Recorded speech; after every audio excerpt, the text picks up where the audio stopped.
Meni je to ena zelo lepa, dobrodelna organizacija, ki ima tudi krščansko noto.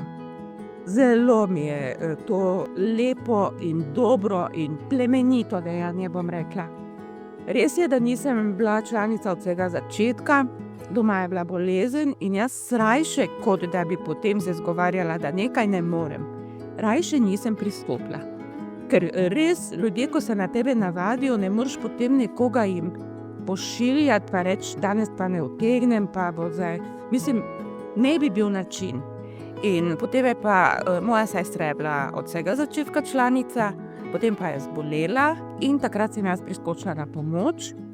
Potem pa od leta 2015 sem pa potem postala redna članica in sem prevzela celo njeno delo in še pač vse tisto, kjer so me potrebovali.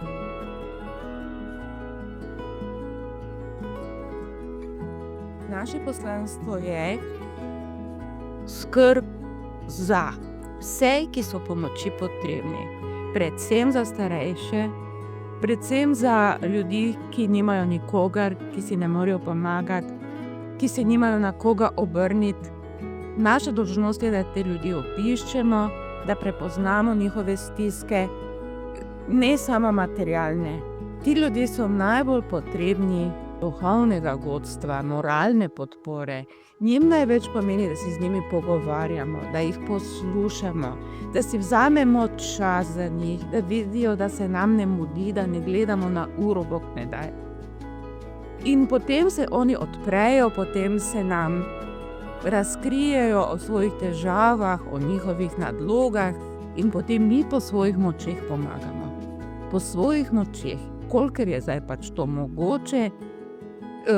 Bom rekla, ni pri nas tako velike potrebe po materialni pomoči, kot po tej duhovni, tem načinu pogovora in pokazati jim, da si jim na razpolago, da jim prisluhneš, da si vzameš čas za njih in to se mi zdi, je pri nas res najbolj pomembno.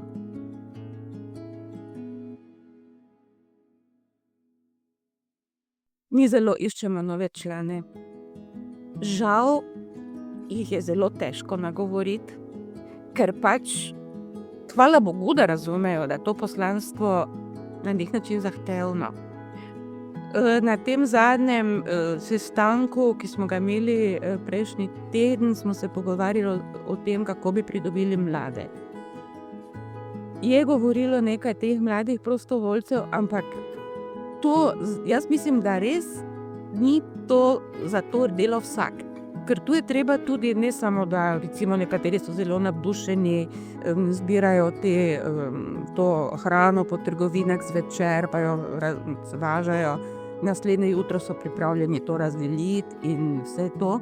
Ampak tu je mišljeno tudi, da se tem sploh starejšim, ki so socialno šibki, pomaga z nekimi določenimi deli.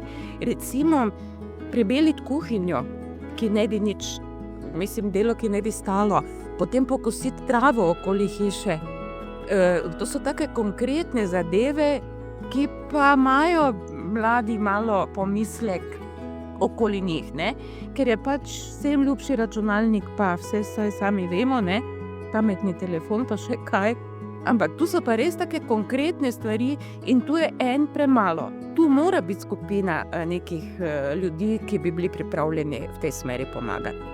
Drugače pa res iščemo ljudi vseh starosti, samo da bi bili voljni in da bi res imeli ta čut za sočloveka.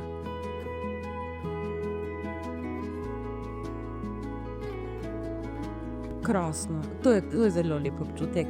Prvič čisto pričakovanje, kako bodo ti ljudje to sprejeli, kakšen bo odziv in tisti dober občutek, da zdaj kakorkoli je, opravljaš dobro delo. In se mi zdi, da je to res ena čudovita gesta. Res zelo lepa, zelo lepa.